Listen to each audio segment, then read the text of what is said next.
In this video, we're going to continue to talk about Cinema 4D and Vray. We're going to continue to talk about rendering, and this time we're going to concentrate on a single object. So in the previous lesson, we saw how we can set up an interior rendering and an exterior rendering using same tools sometimes, but also other tips and tricks that can be helpful if you are an interior or if you are in an exterior. So you can see here we are seeing a depth of field effect with a focus on an object and a defocus on a background. And this is all the scene here without the depth of field. And also I have created another effect.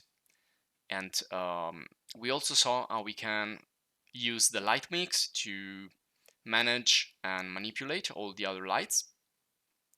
And we will continue again to check other really important post-production tools. Now, we also saw how we can use natural light coming from outside, like the sun here, and how we can use a portal, and also how to create fur and carpets, and also use rounded edges. So here we use the fur for an exterior to create grass, and here we created this effect here with a little bit of curl to simulate a carpet. So you can see here how you can get different effects using the same tools according to the situation that you are. So you can use tools for interiors and also for exteriors, just you need to adapt them. And you can see also here some rounded edges. So the top one is using rounded edges and it's looking a little bit better than the shelf below there. And again, I think that the rounded edges effect is pretty useful because most of the time I leave straight corners on really simple objects like shelves or walls or anything that is kind of a box, but this is not going to look realistic when you render the final image. Now again, let's check the source light mix. With this nice final render, you can see we don't have the noise anymore. We increase the quality lesson by lesson, and you can see here now I can see all my different lights and emissive objects one by one. I can then manage them separately, or I can mix them and create different combinations here.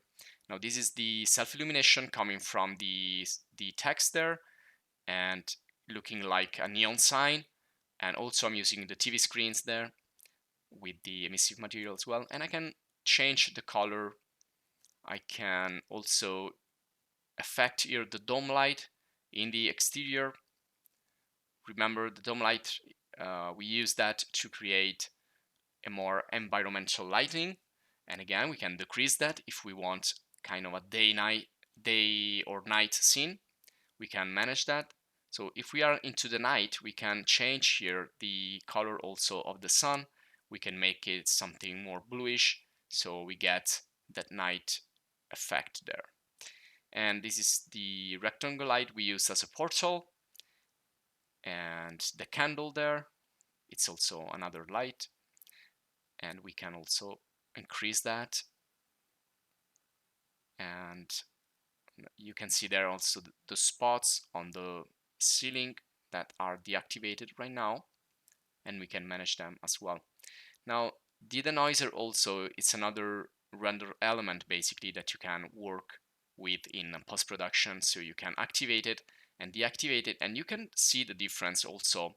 When you use the denoiser, it's gonna get rid of also of the fireflies, which are little white dots generated usually by the emissive materials or some other light. And again here I'm turning on the spotlights on the ceiling, which looks pretty nice, and they are a combination of a disc and another IS light. Again here the difference, you can see I switched the rounded edges. So down here now I have rounded edges, and on top I don't have it. You can see the difference right there. So we also worked with other effects. post-production effects like the lens effects, which can work in combination with lights. So here you have some lens effects caused by scratches on the lens, or well, that's the blur that we can use with the bloom and with the glare post-production effects. So we also saw how to work with that. And again, let's go back here. Now, if I want to save here, I can save this other image and I can load another previous image. So here we have a really strong vignetting and a really strong depth of field effect. Again, these are effects that simulate what happens in reality. And let's go back now in the render elements that we set in the previous video just to see them a little bit more closely. So if we go here, now we have saved a lot of different render elements. And if I go to the alpha, this is the alpha channel right now, which is kind of representing the vignetting effect actually. And this is environment self-illumination. So right here, I can also isolate the various lights again, and then I can isolate reflections and refractions and z-depth, which is the depth of field basically. So again, render elements can be used in other software like, for example, Photoshop or After Effects if you want to do the post-production there. So you can, for example, use this Z-depth channel to manage the depth of field effect in another software. And you can go like back and forward, and you can also invert it. You can manipulate it many times. And also this is the Z-depth of another image just to show you how it's different. Now the white represents the focus point, the black the autofocus. So you can see how it changes depending on how you set the camera, as we saw in the previous video, and especially the parameter of the f-stop or f-number. And then we have shadows and denoiser. This is showing us the denoiser pass, which is another render element or another layer of our final image, and it contributes a lot to the quality as we saw earlier. So if I deactivate the denoiser, I can actually see here a lot of noise, even though I have increased the quality of the render a lot. And that bloom there, it's always from the bloom and glare post-production, which is looking really nice in the final render. Now this is also the noise level if we want to see actually how the photons and the noise are behaving in the scene. So the global illumination basically. And well, we have some extra layers here. This is the glare, so it's everything. It's where the bloom and glare is working here. Now, in this video, again, we're going to talk about IBL and HDRI. We already introduced this topic earlier, but we're going to finish this topic with a nice final render and using some additional tools. So IBL means image-based lighting, and it's based on an HDR, which is an image, and it means the high dynamic range image. So it's an HDR format that we need to use.